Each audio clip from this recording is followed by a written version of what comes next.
Hello and welcome to another romance seminar. I'm your host Jay, and this time I want to talk a little bit about lifetime knowledge. The best way to really think about it is, how well do you really know someone when you first meet them? You know, a lot of times people, or females, females say, well, you know, I don't really know you like that to have sex with you. I don't really know you like that to invite you over to my house. I don't really know you like that to take you around certain people. I don't really know you like that, fill in the blank.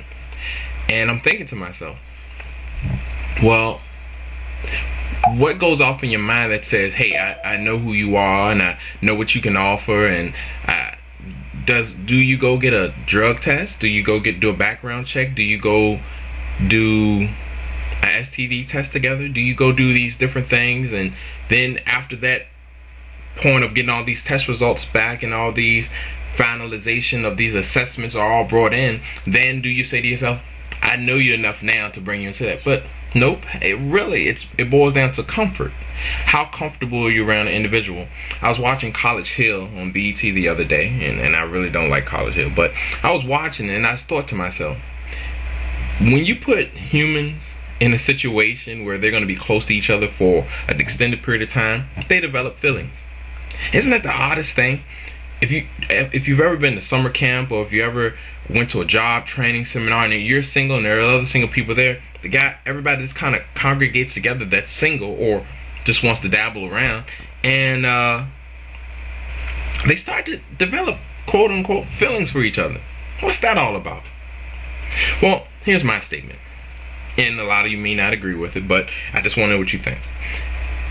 Let's say I'm 28 years old, and it took God 28 years to get me here. Now, let's say you don't want to talk about God. It took me 28 years to get to this point in my life where here I am recording YouTube videos. I mean, I had to get my thoughts together. I had to have a topic, but then I had to have life experiences. I had to be comfortable in self in order to get in front of this camera. I had to do a lot of different things just to get to this moment. I mean, think about it. 12 years ago, I was 16. 12 years from there, I was 4. So I'm thinking, well, I'm just getting to know myself and starting to get comfortable with myself. And so now, how can I bring a woman into my life at this point? And 3 months down the road, which is normally the standard point of time where someone says, I love you. How can you bring someone into your life at this point in your time, and 3 months later say you adore them, you love what you know about them? Do you put people through any sort of, I don't know, let's say sureness tests, sureness situations where you can develop surety that these people are genuine in what they're presenting to you? You know, I realize when people date, and this goes back to those dating situations and dating videos that I've done, a lot of times people date and they do the same thing over and over again. And I might have touched on this, I don't know. But if you go out and date and go to the movies, have sex, and go to a restaurant, go to the movies, have sex, and go to a restaurant, or flip the order up, have sex, and go to a restaurant, and go to the movies, what are you really getting to know about that person? And most times when people get to dating, they do the same things the first 3 months over and over again. A little bit talking, the magic time is when that occurs. And I'm curious, after that 3rd month, things go haywire. Normally it's because at the end of the day, people they've added something new into that mix of 3 things. Okay, now I want you to meet my parents. Okay, now I want you to do this. And the person you got comfortable meeting one another. You know, let's hold up.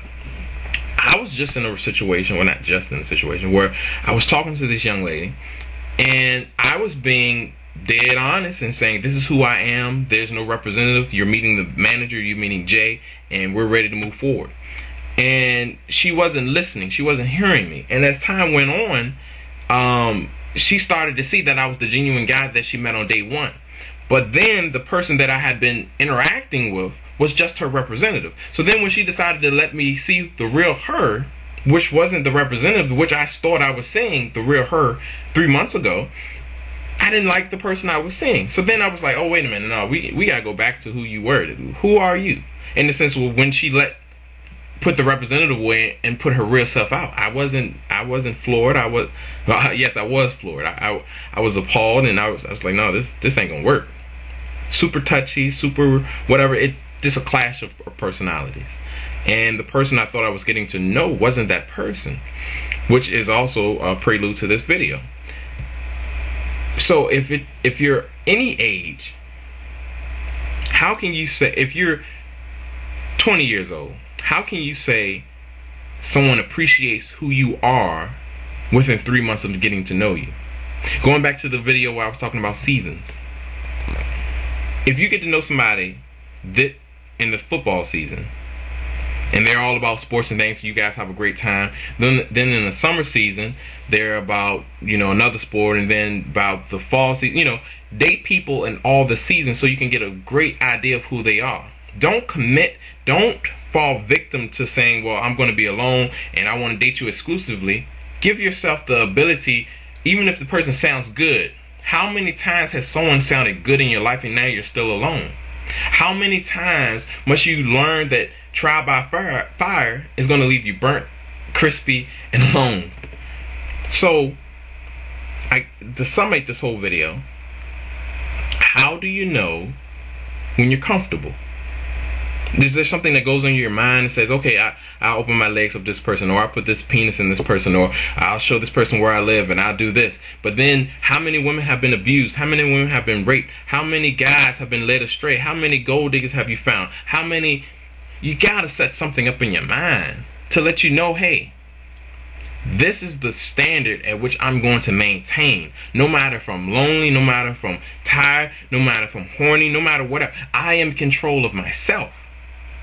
And the world doesn't control me. And once you set up in your mind and say, hey, look, this is the standard and I'm not going to fall below it, you've won. But I'm not saying it's going to be easy. It takes discipline. So, how well do you know the people that are around you? How well do they know you? It took you 20-some years or 18 years, or it took you a number of years to get to where you're at in your life. There's a myriad amount of experiences that you've partaked in that have enhanced your being, that has added value to who you are as a person. So after 3 months, can somebody really sample how valuable you are? After 6 months, after a year, how long would you say would it take somebody to really get a great feeling of how valuable you are in order to love you thoroughly, unconditionally?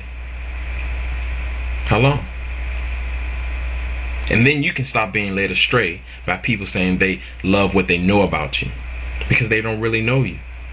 After all, we are all just starting to get to know ourselves after our mid-20s.